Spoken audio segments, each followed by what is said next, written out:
Greetings, all you horror and gothic enthusiasts out there. Alex here, and I just got 5 kilos of gothic horror from Frightbound Publishing in Germany. Let's open up the box and see what it contains. First off, we have a letter. I'll just read it for you. It says, "Dear Alex, from the shadowed shelves of Frightbound, we are delighted to send you an early copy of Eleonora, Rise of the Blood Queen, along with a copy of Christmas with the Yule Shepherd. Both books come with our deepest thanks for your support, your curiosity, and your willingness to open doors that perhaps should have remained closed.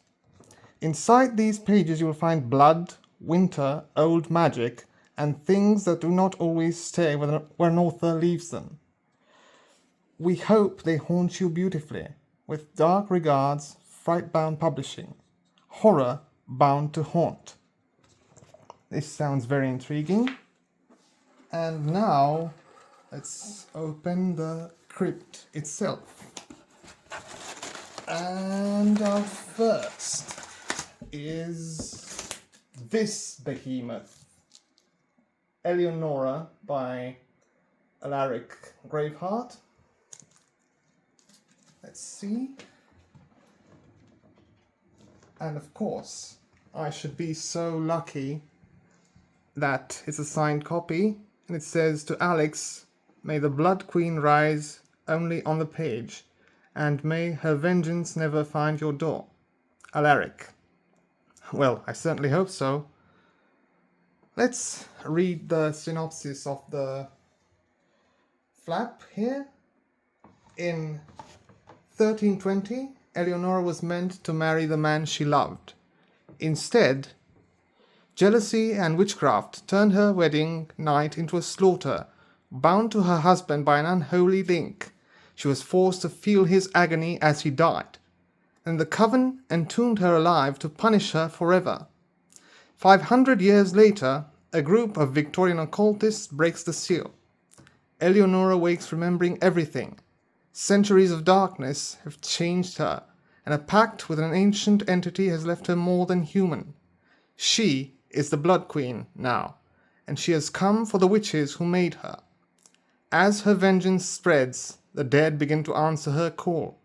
But the coven has had centuries to fortify itself, and the truth of that night is far more twisted than Eleonora ever knew. Some graves should stay closed. Some truths should stay buried. I thank Mr. Graveheart wholeheartedly. And next up, this one is a paperback, and it's Christmas with the Yule Shepherd. And I will read the synopsis of the back. "Every Christmas, the shepherd counts his children. In Hollowbrook Estate, children who peek at Christmas presents don't just lose their innocence. They lose everything. Journalist Robert Price thought moving to Yorkshire would save his family. Instead, he's arrived just as an ancient predator begins its hunt. Every 7 to 13 years, the Yule Shepherd returns, a Victorian monster, enforcing his twisted ideology through violence and enslavement. Joshua Campbell is the first to pay the price.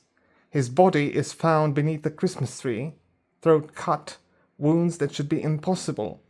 But the real Joshua has been taken to the workshop, a nightmarish dimension where stolen children labor forever, their bodies turned grey and twisted as they build toys for a world that will never know their sacrifice. As Christmas Eve approaches and more children vanish, Robert must descend into the workshop himself to attempt the impossible. Free 135 years of enslaved children from a monster who cannot be killed, cannot be reasoned with, and always wins. Because the shepherd does not just take children. He remakes them so completely that freedom can be worse than slavery. And even heroes who sacrifice everything may learn that some battles cannot be won, only survived.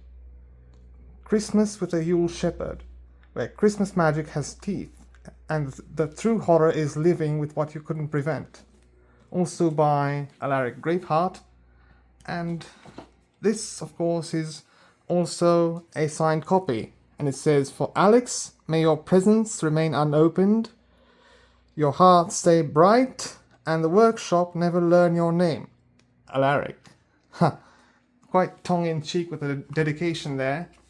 So, this is my 5 kilos of horror, and I will be back with an extended review of each book. I am wholeheartedly thankful to Mr. Graveheart for sending me his books, his behemoths, and I will see you next time. Peace.